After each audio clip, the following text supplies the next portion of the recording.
stages of purification, and they are going to start in the first stage of mice. We are still within the timelines that we promised. So Uganda is going to produce the vaccine, but we have also now started looking at other vaccines. The Pathogen Economy Symposium was attended by scientists from different walks of life who deliberated on issues affecting their line of work. The minister called for a revamp of university education for mindset change, industrialization and commercialization of the economy. But I've asked, how can we revamp university education for us to go into this industrialization phase and commercialization phase? Because the current one we have, which produces people who are full of knowledge of yesterday, it doesn't take us into the future.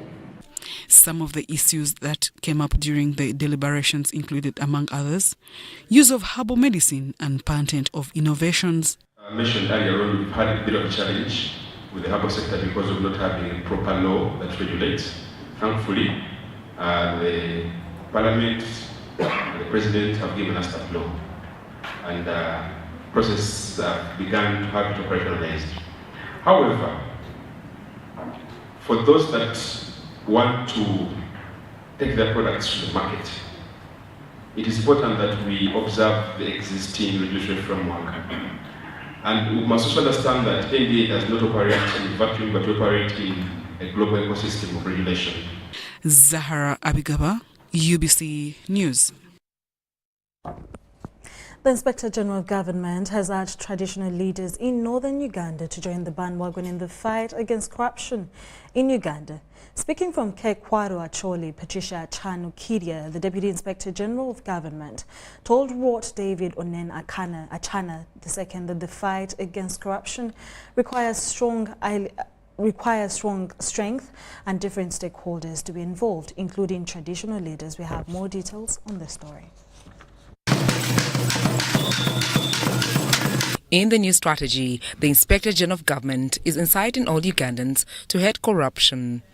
In this new strategy, traditional leaders too have been brought on board in the fight against graft. When the fight against corruption is taken to the cultural leadership with the structures all over, with the chiefs spread out, then they can be able to reach the community better.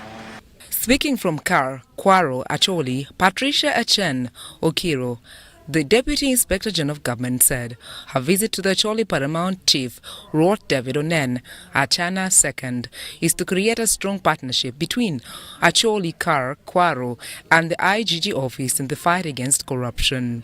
This visit has been a courtesy call so that we can form strategies and see how we can work better, or to mobilize the people to join hands and rally behind the fight against corruption. Ojok Odong, a filmmaker, says it's very thoughtful for the Office of the Inspector General of Government to bring the cultural leaders on board in the fight against corruption for the important role in moral upbringing in society.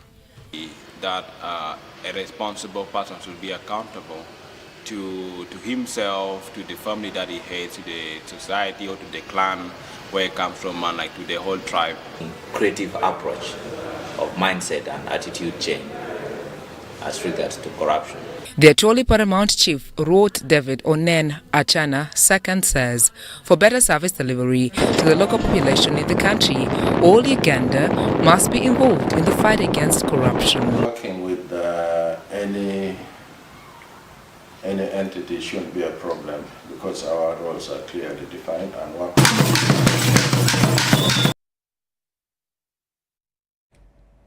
In more stories, the French Embassy in Uganda donated over 500,000 euros, approximately 1.9 billion Ugandan shillings, to end malnutrition and hunger in Karamoja sub-region to benefit over 1,500 households. The project is to strengthen resilience and nutritional well-being of communities in Amudat and Nekapiripirit districts.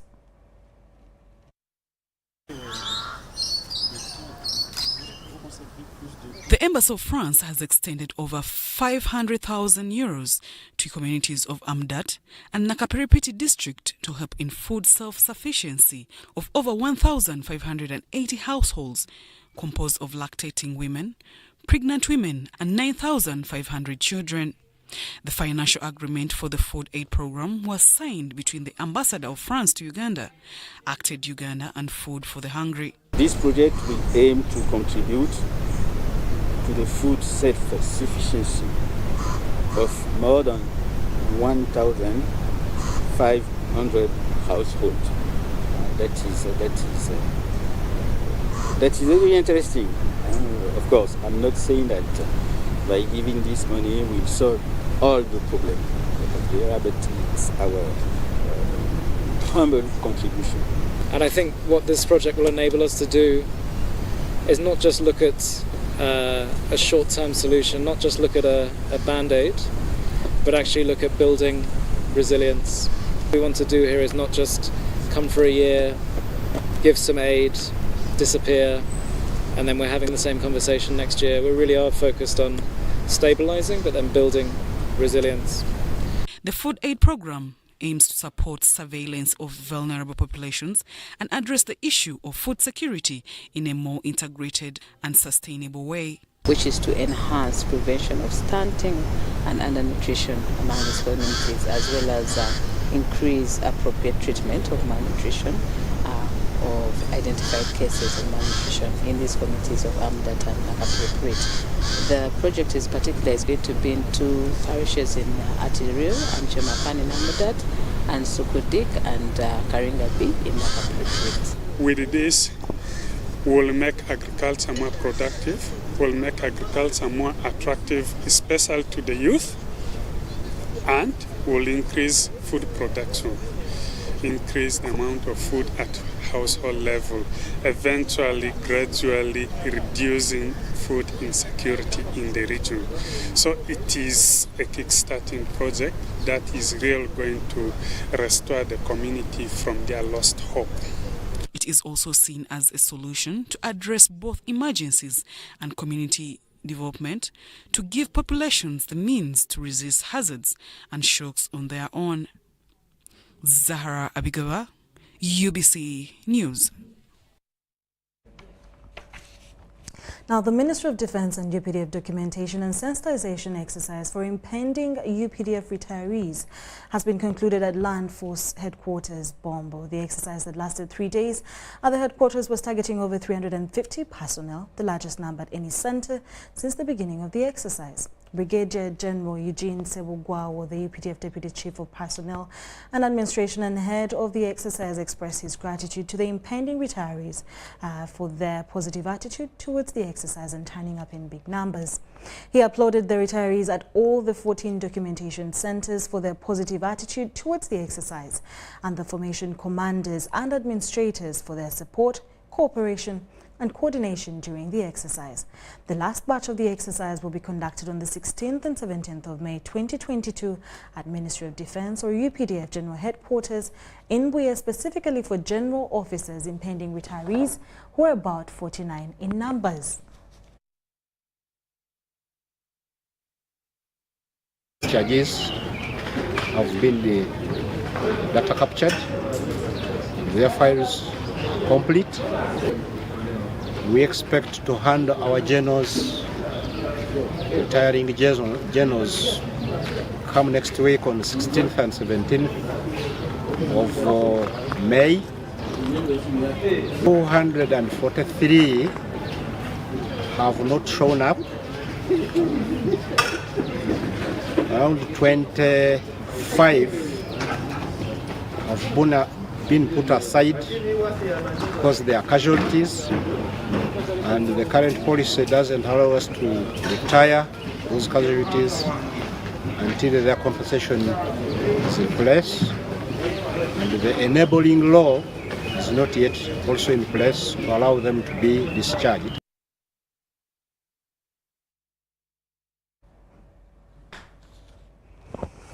Business at Lalogi Town Council, Omoro District, was today brought to a standstill when a huge crowd welcoming Andrew Jokolanya thronged the town council. Andrew Jokolanya was today nominated by the Electoral Commission in Omoro District for the race to replace his father, the late Jacob Lokori Olanya. Now, nominations for Omoro County constituency ended at 5 p.m. today. Candidates will begin official campaigns on Monday after the harmonization of campaign programs on Saturday. By 9 a.m., the Electoral Commission was already set at the Council Hall in Omoro district. 30 minutes later came the first candidate for the second day of the nomination. Flanked by his wife, nominator and seconder, Andrew Okolanya, was cleared for the race to replace his father, Jacob Olanyam.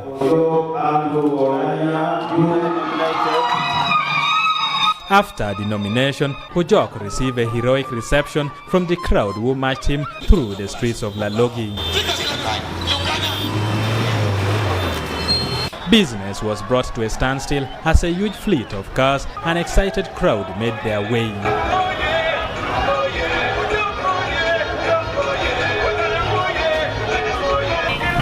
Andrew Okolanya, who is seeking to replace his father, says his dad cherishes peace, a reason why he has also called for peace during this by-election. It's a journey that we're going to be very deliberate about to see improve service delivery in Omoro and in the greater north as well. So our journey it's going to be a step-by-step approach. We'll bring in everyone, we'll be consultative. I want to build a team that is for the people.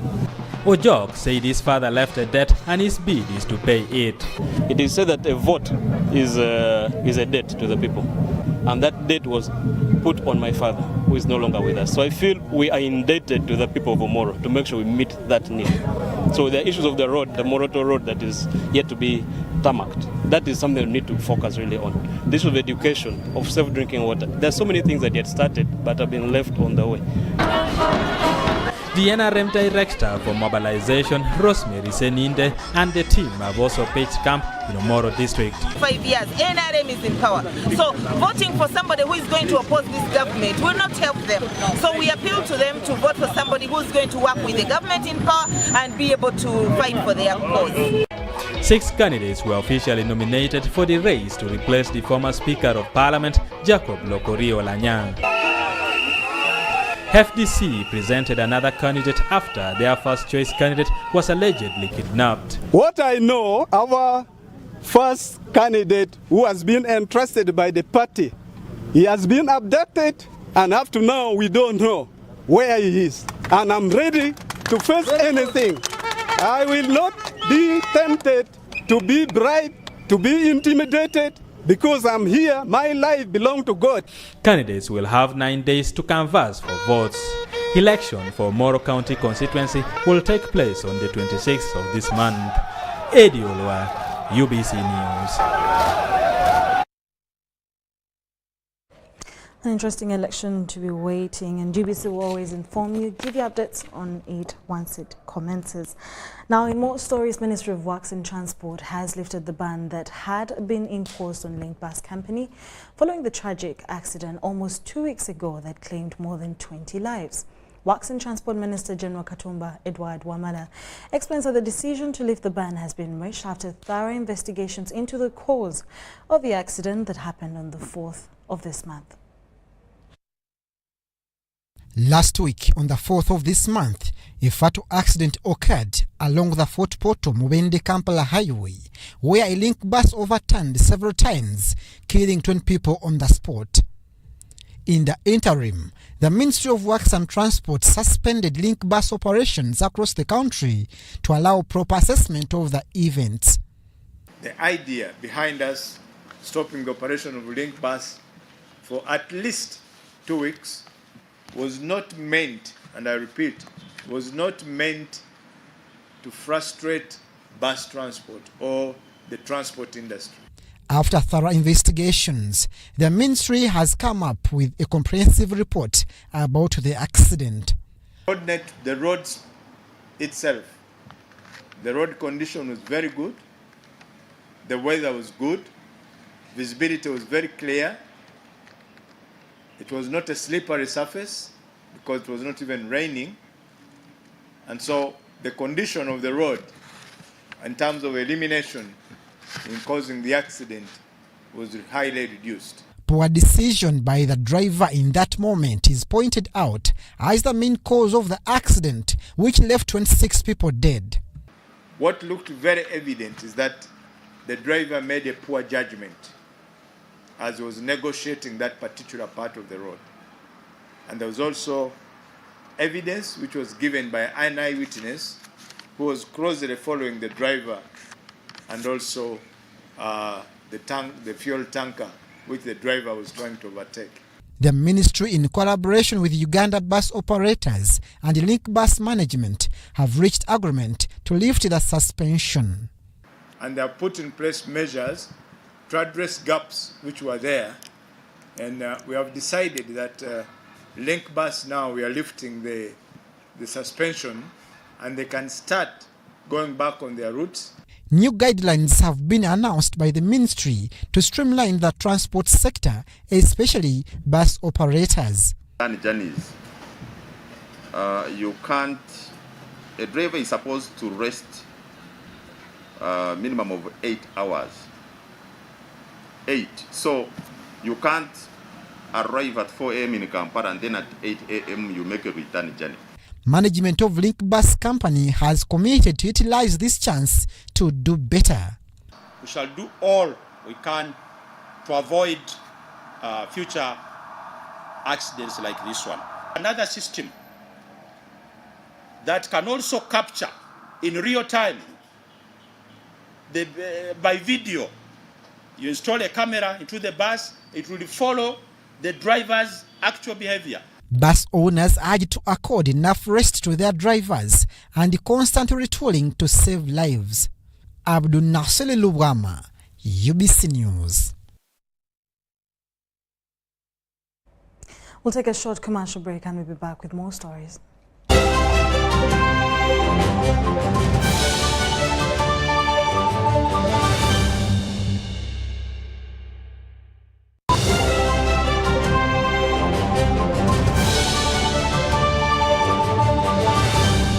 Today in history. Winnie Mandela, former African National Congress Women League President and Deputy Minister of Arts and Culture, was found guilty on 4 charges of kidnapping and 4 of being an accessory after the fact to assault. The case arose from the fact that one of the kidnapped youths, 14-year-old Stopi Sepe, had been found dead from his injuries near the crime scene.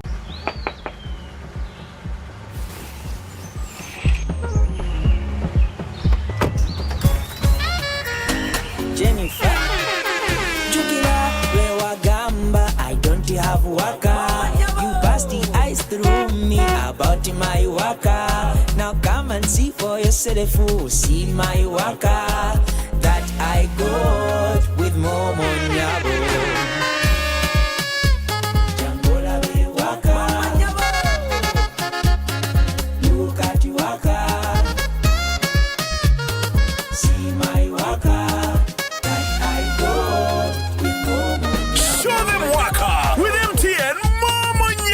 Simply deposit 20K or more on your mobile money for a chance to win 3 Toyota Succeeds and money to 2,000 lucky winners every week. We're giving away 24 cars and over 2 billion shillings of mobile money.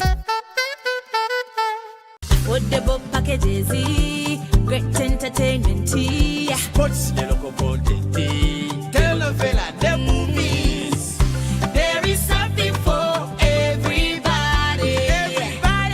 Go TV. This is where great stories live. Get the best entertainment for any budget. With GoTV, you will have great entertainment for as little as 13,000 Ugandan shillings per month. GoTV, great stories. Zidiwano. GoTV Uganda. Love it. It's Freaky Friday from Airtel. Buy or gift. Buy or give. Get freaky too! Dial *149*10# to load a Freaky Friday bundle for you to enjoy the best offers on voice and data. To buy a bundle for friends and family, dial *149*10*5#. Freaky Friday with Airtel. Buy or gift a bundle today. Dial *149*10# to get started. Airtel, the smartphone network. The Oil and Gas Moment, brought to you by Petroleum Authority of Uganda, creating lasting value in Uganda's oil journey. Uganda's oil and gas resources are located within pristine environments. The oil and gas activities are benchmarked on Uganda's updated environment legislation and on the international best practice standards in order to continuously ensure coexistence between the oil activities and Uganda's rich biodiversity. This is being achieved using improved technology to reduce environmental footprint, mapping of sensitive ecological features for avoidance, improving standards of waste management and development and implementation of tools for environment management. These include the Albertine Graben Environment Monitoring Plan, Strategic Environmental Assessment, various environmental sensitivity atlases, and the National Oil Spill Contingency Plan, among others. For more information, visit www.pau.go.ug. Petroleum Authority of Uganda, creating lasting value in Uganda's oil journey.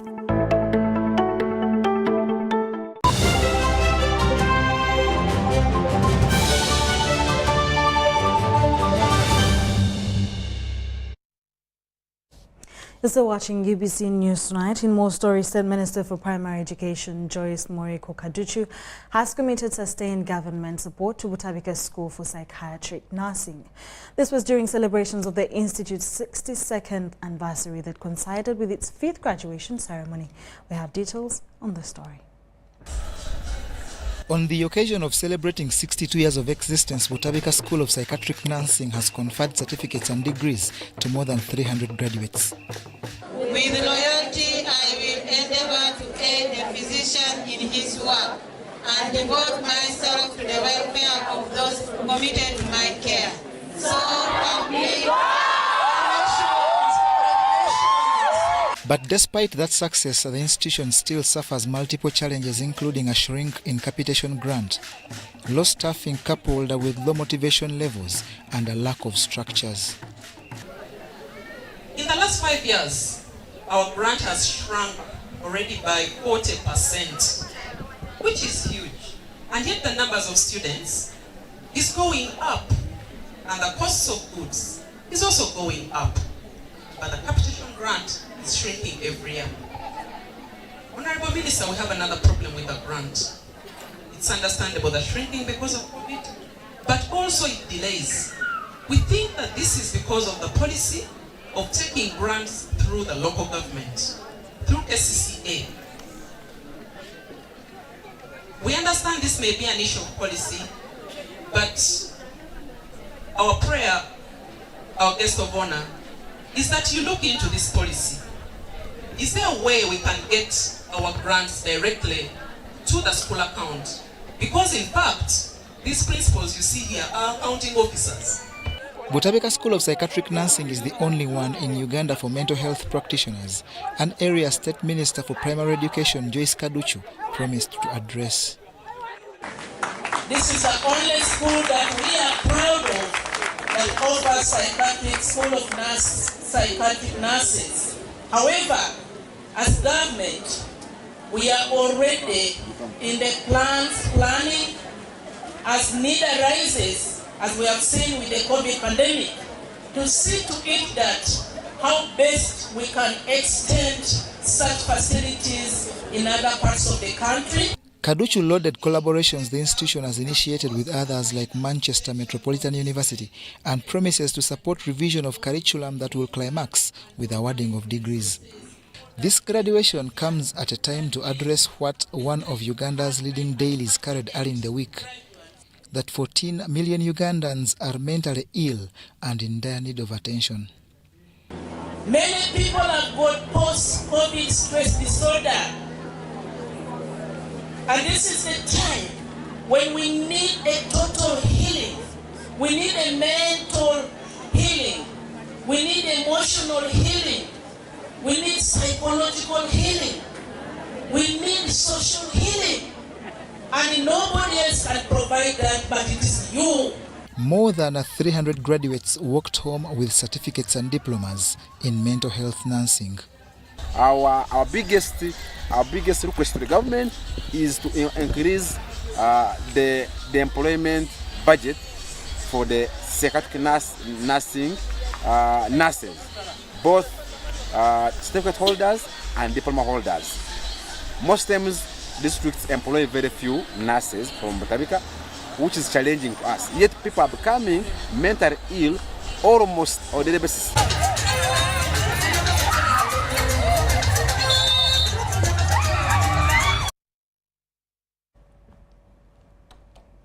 Leaders of Kampala Capital City Authority, together with the State Minister for Kampala, Kabuye Chofatogabye, have Friday launched construction works of Lubiri Ring Road and Balintuma Nabulagala roads in Luaga Division.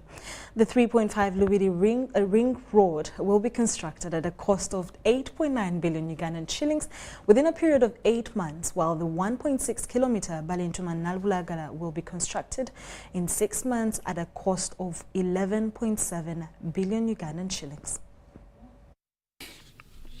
Kampala Road Mayor Elias Lukwago has appealed to the central government to allocate more funds for upgrading of roads in Kampala, with only less than 700 kilometers covered with tarmac out of the 2,100 kilometer interroad network in the city. This was during the launch of the upgrading of Lubiri Ring Road and Balintuma Nabulaga roads, both in Lubaga Division. The 3.5 kilometer Lubiri Ring Road will be upgraded by Abeka Technical Services at a tune of 11.7 billion shillings, while the 1.6 kilometer Nabulagala Balintuma Road will be undertaken by Sterling Civil Engineering at a cost of shillings 8.9 billion.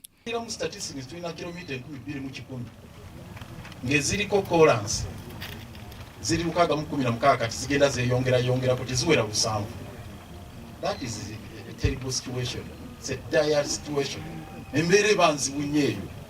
At the commissioning, State Minister for Kampala, Kabuye, urged contractors to deliver their assignments on time so as to have impact and value for the taxpayers' money. One, we expect two things: timely implementation and conclusion of this contract, and then the quality of work. Because it is the quality of work which will prompt us as KCCA to work with you again. Lubaga Mayor Mberaze Maula said that the two roads have a cultural and tourist attachment to the Buganda Kingdom. The cultural importance of these two roads, the Ring Road, encompasses the Kabaka Kingdom's Lubiri, and it is a great historical site in the Uganda Kingdom, and it's supposed to be protected and preserved as a cultural site and tourism. Preceding this event was a function where the Kampala Road Mayor Elias Lukwago handed over instruments of power to the newly constituted KCC Evaluation Court members to be led by State Lawyer Samuel Muizi Mulindwa for the next 5 years. Other members of the court are Daphne Mwonge and Brian Kayemba. The Valuation Court will be charged with settling claims of property rates valuation and rental taxes among functions. So we barely have 12 days left for anyone to bring a valid complaint before this Honorable Court. So I implore all people, property owners in Kampala Central Division, to rush so that this limitation, this technicality does not close you out of this court. KCCA Executive Director Dorothy Chisaka welcomed the new team and praised cooperation for their success. Edward Colin Juko for UBC News in Kampala. A number of government-aided schools in Teso sub-region are struggling to operate in poor learning environment after their roofs were blown off by a hailstorm. In some schools UBC TV visited, learners were found attending class under mango trees. Take a look.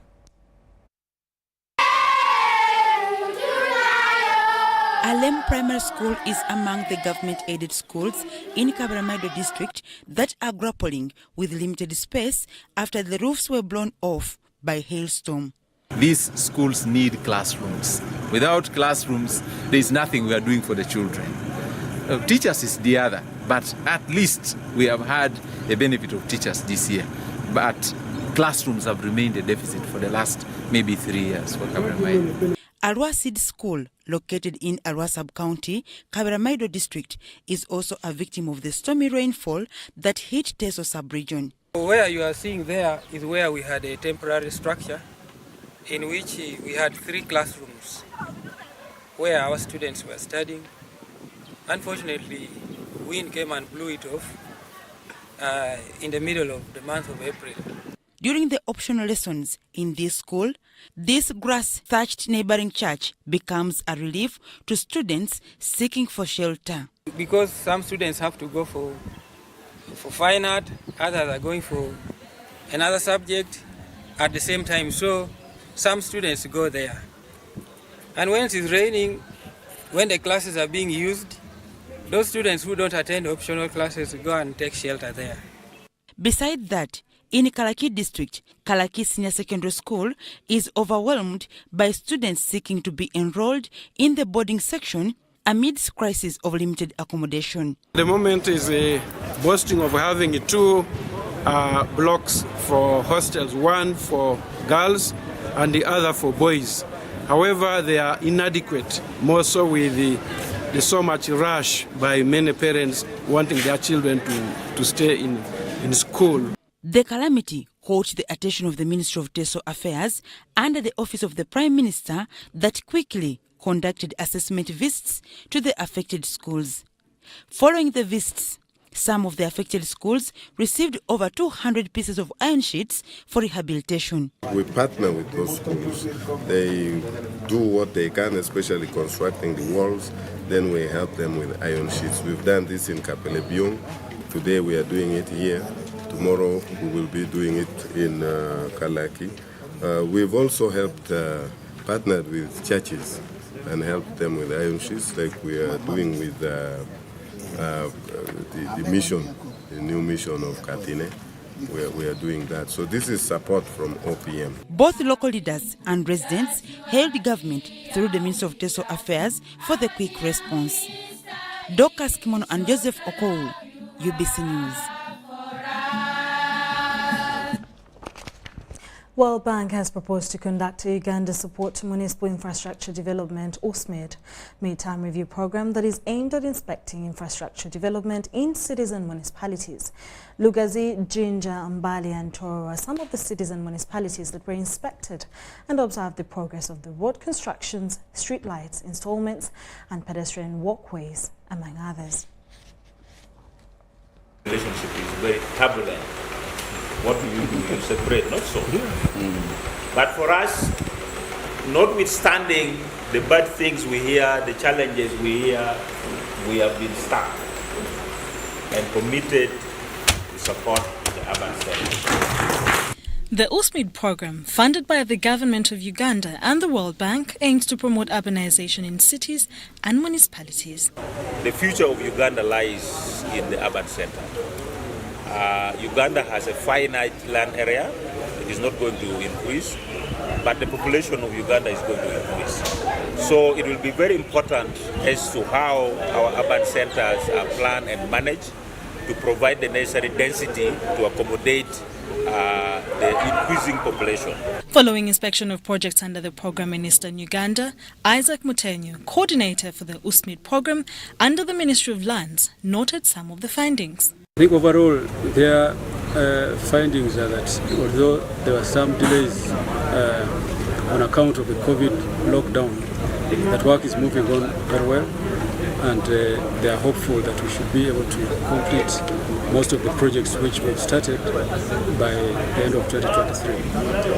And they have preliminarily told us as government we should be in position now to look for how we can sustain the things that we have done in this project after this project comes to a close. And that involves, for instance, making another request or a proposal on how the benefits that are accrued in these cities. But since the coming in of the USMID, the additional funding, surely like the project its background is to uplift urban areas, to uplift towns, to make towns of more value.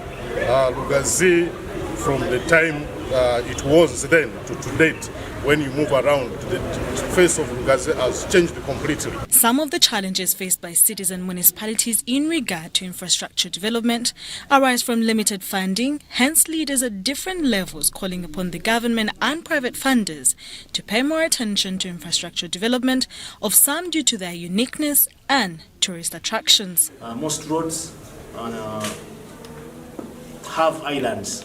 If you look at Main Street, this is the type of roads that we have to do in Jinja. And now the area of coverage has increased. It is now bigger. It is much bigger than the old municipality. In fact, it is now 4 times than the old municipality. So the challenge is so big. Accident zituyitirideko wanyo nnyo ku round about wano. Buli lunaku accident zibeerawo. Era bwe bate batuteereddewo round about tetugenda kuwulira bulungi. Kuba ono agenda eno alowooza y'omutuufu. Adda eno alowooza y'omutuufu. Kuba kati tebasaawo kipande kiraga nti ono adda eno ono adda eno.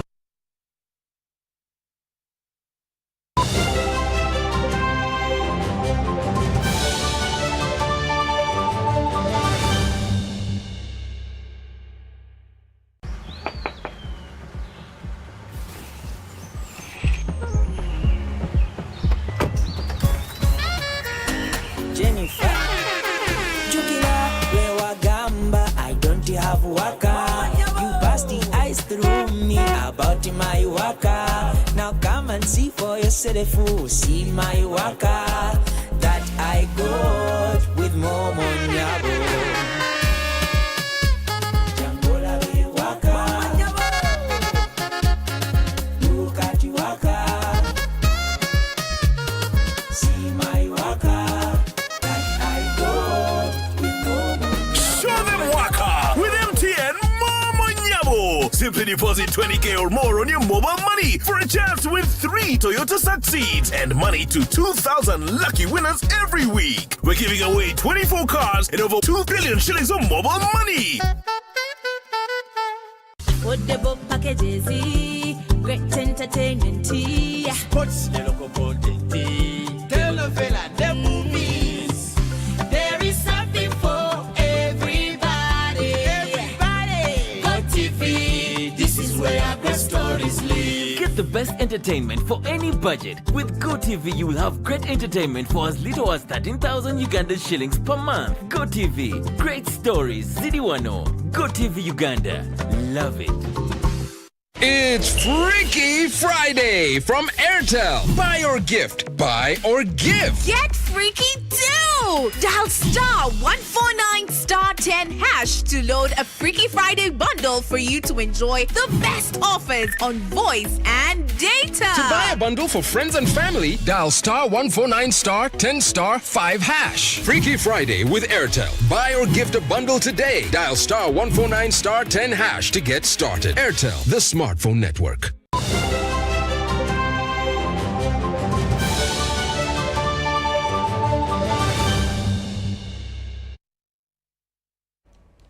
It's just 9 minutes to 9 p.m. We're still going in our business stories following the announcement on the 31st of March 2022 by the National COVID-19 Task Force, advising the public to relax in regards to some of the public health measures like wearing face masks and using sanitizers. Manufacturers of such items are now allegedly registering losses.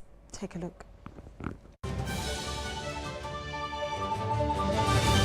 The mask and sanitizer business spread rapidly across the nation from late March 2020 and gained momentum from April to May.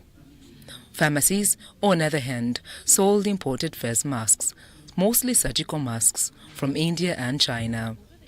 Business flourished in areas such as markets, bus stops, small shops and hospital entrances. One could find street hawkers selling locally produced masks, which is not the case this time around, an issue affecting the manufacturers of these items. You see, now there is a relaxation mode now. Things have been, we can say, relaxed. So obviously the consumption for other things which are for SOPs like masks and sanitizers as well as tissues, it has gone down considerably. But the normal market like schools and household markets, it has remained. But that extra factor has gone now. You can't see much people now on the road wearing masks, and sanitizer use also has been reduced. So that way even tissue consumption had been affected because of that thing. It is on the downside.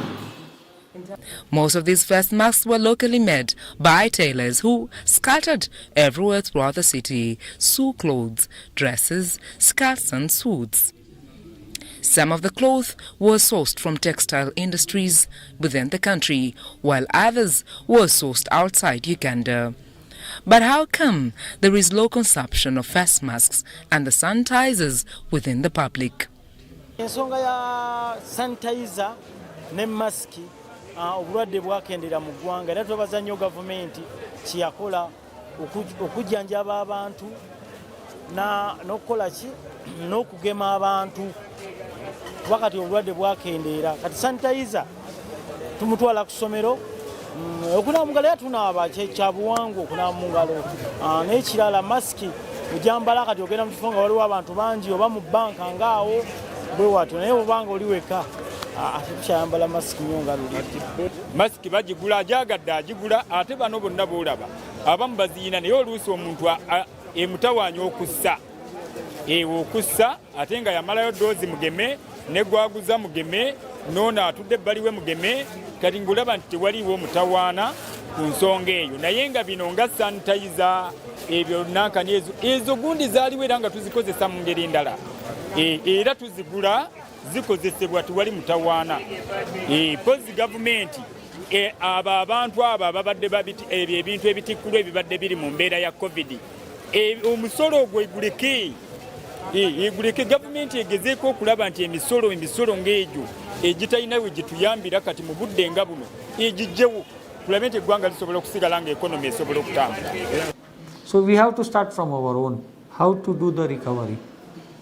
If we are trying to recover, those results will automatically be visible to the sector, be visible to the country. So in that case, a helping hand from government will do wonders. So we need some support from the government for sure. The use of face masks and sanitizer proliferated across the globe, supported by the World Health Organization, among other public health institutions. Sandra Kahonde, Joel Vubia, UBC News.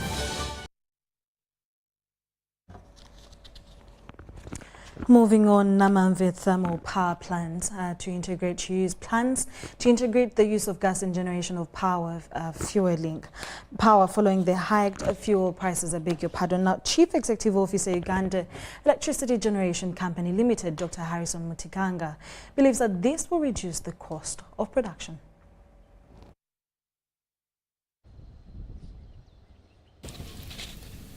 Uganda Electricity Generation Company Limited is accelerating maintenance and upgrading of Namamve thermal power plant. This comes 3 months after taking over from Jacobson Company Limited. 7 megawatts to the grid as required, but we are ready on standby in the event that all capacity is required. It is exciting to see this plant running. There's a lot of room for improvement though. In way of the infrastructure may need a bit of repair, and just to think through the best utilization of the available space. With the increase in fuel prices, UEGCL plans to integrate the use of gas to reduce production costs in the production of electricity. We are thinking of modifying a few engines so that we can be able to run them on gas. Gas is cheaper and more efficient, but also contributes less to carbon emissions. UEGCL is undertaking technical assessment of the power plant to quantify the actual costs necessary to improve on the shed unit overhauls and modify on the civil structure. We have noted some machines that are approaching their maximum runtime before they are overhauled, so the maintenance team has planned to overhaul the machines just to make sure that they continue operating efficiently and supplying power reliably. Since the takeover from the former manager, the plant cost operations reduced by $2.7 million for a unit, which translates to $11.2 million, while operating at full capacity of 50 megawatts. Miriam Nwamcha and Abdul Nasir Lubama, UBC News.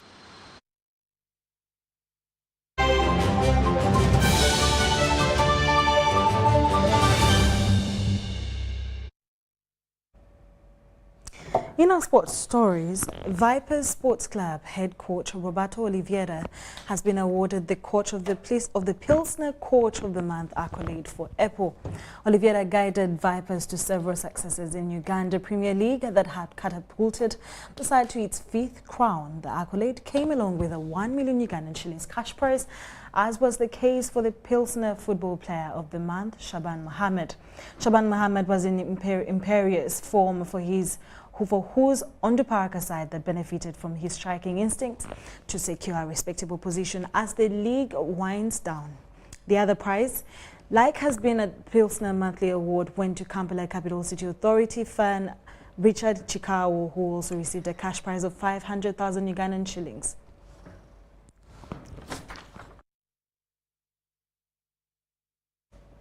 Thank you so much for watching UBC News Tonight. My name is Sharon Kyomugisha. Do join us again at 10 p.m. for more news coming your way, as joined by Mgalu Mohammed on Sign Language. Good night.